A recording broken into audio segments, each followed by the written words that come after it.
1492, Spain stood at a crossroads.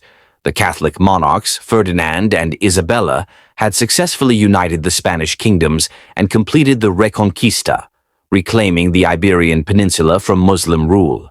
In the same year, they issued the Alhambra Decree, a royal edict that ordered the expulsion of Jews from Spain. This decree forced the Jewish population, primarily Sephardic Jews, who had lived on the Iberian Peninsula for centuries, to choose between exile and conversion to Christianity. Thousands of Jews fled Spain, seeking refuge in places like Portugal, North Africa, the Ottoman Empire, and the Netherlands. But for many, the decision was not so simple. In order to remain in their homeland and avoid persecution, a significant number of Jews converted to Christianity. These individuals became known as conversos, a term meaning converted, but their transformation was anything but straightforward. While some genuinely embraced their new faith, many conversos continued to practice Judaism in secret. This group, often referred to as crypto-Jews or Marranos, faced a peculiar and perilous situation.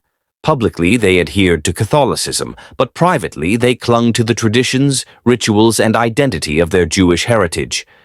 This paradox of living as both Christians and Jews shaped the lives of countless families, creating an identity caught between two worlds.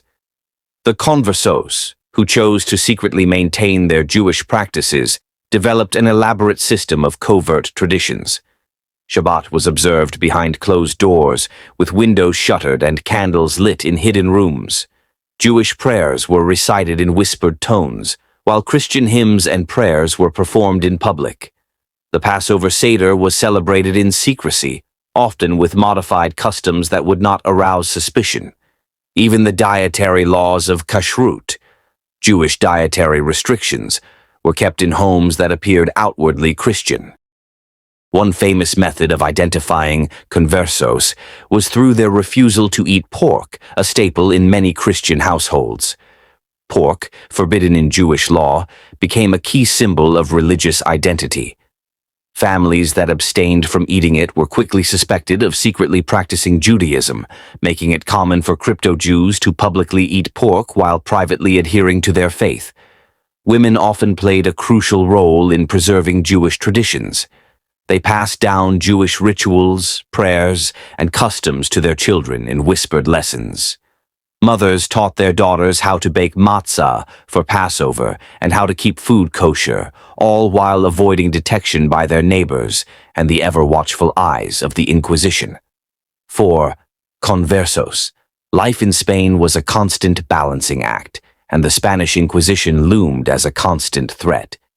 Established in 1478, the Inquisition's goal was to root out heresy, and conversos were among its primary targets.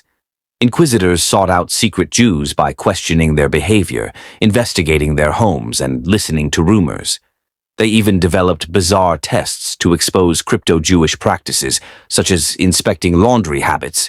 Jews washed their clothes on Fridays to prepare for the Sabbath, or checking for the absence of pork in meals. Accusations of heresy could be based on the flimsiest of evidence. Refusing to eat pork, lighting candles on Friday evenings, or refraining from work on Saturdays were all potential signs of secret Jewish practice. Even a slip of the tongue in public could lead to an investigation. Once accused, conversos faced interrogation, torture, and public humiliation. If convicted, they were punished severely, with many being burned at the stake during public executions known as autos da fe.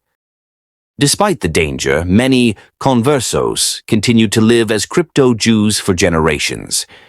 They created a hidden culture within Spanish society, one that allowed them to survive and maintain their identity, even as they outwardly conformed to the dominant Christian faith. In some cases, entire communities of secret Jews formed, supporting one another and preserving their traditions in the face of constant fear. The conversos were trapped in a paradox of identity. They were neither fully Jewish nor fully Christian, but a blend of both, inhabiting a unique and often lonely space. For some, the duality of their existence became too much to bear. Over time, many conversos assimilated fully into Christian society, losing their connection to Judaism. Others fled Spain, seeking the freedom to practice their faith openly in new lands. The pressure to conform to Christian norms caused internal conflicts within families. Some members embraced Christianity wholeheartedly, while others resisted, clinging to their Jewish heritage. This division often created rifts between generations, with parents trying to pass down Jewish traditions while children were raised in Catholic schools and churches. For many conversos, the paradox of their identity became a source of resilience. Their ability to navigate the dangerous waters of religious persecution while maintaining a sense of self speaks to the strength of their cultural heritage. These crypto-Jews preserved their faith and traditions in secrecy, passing them on for generations despite the constant threat of discovery. The legacy of the Conversos continues to resonate in Spain and around the world. In recent years, efforts have been made to recognize the contributions of Sephardic Jews to Spanish culture and history. Spain and Portugal have offered citizenship to descendants of expelled Sephardic Jews, acknowledging the injustices of the past. For many descendants of conversos, rediscovering their Jewish roots has been a complex journey. Some families, unaware of their hidden heritage for centuries, have begun to explore their Jewish ancestry and reconnect with their lost traditions.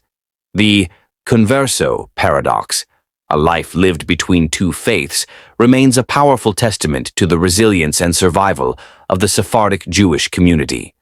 The story of the Conversos is one of survival, secrecy, and the struggle to maintain an identity in the face of overwhelming pressure. It is a story that speaks to the human spirit's capacity to endure, even when caught between two worlds.